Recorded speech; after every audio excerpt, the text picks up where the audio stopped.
దారుణంగా చూస్తున్నా. నిజంగా నా తల్లి పేగు చూడు ఎలా తల్లడిల్లిపోయే. అంతగానం పడుతున్నా.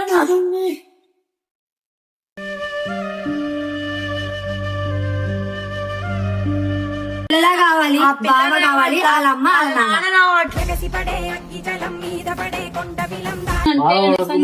పక్క జరుగుతుంది.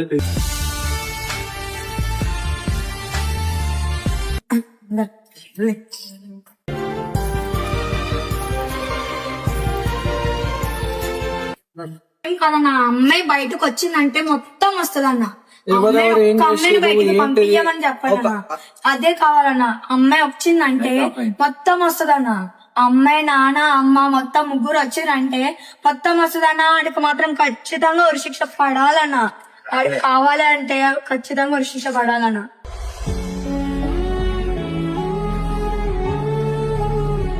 తల్లి పేగు చూడు ఎలా తల్లడిల్లిపోయే.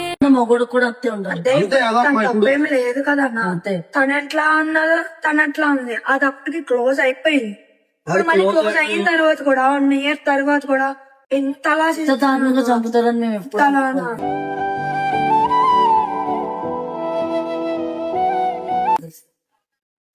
అది అప్పటికి క్లోజ్ అయ్యింది. క్లోజ్ అయిపోయింది. తనతో మాట్లాడలేదు, తనతో ఇంకా అలవాట్లేదు కదా. 1 year అయిపోయింది కదా. 1 year అయిపోయాక నవంబర్ లో తను ఇట్లా చేస్తున్నాడకి అని కాల్ కూడా మాట్లాడాను. ఏమో నాకు తెలీదు. నేను ఊర్లో ఉంటారా? అదే నేను ఊర్లో ఉంటారు.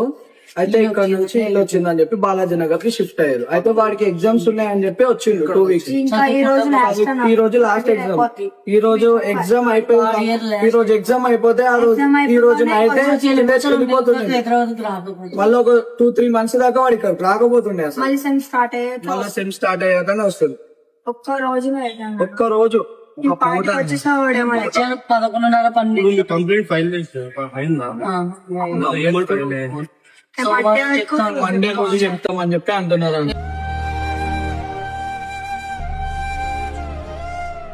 ఇప్పుడు ఆ సాయి అన్నవాడు చావాలన్నా. ఖచ్చితంగా చావాలన్నా.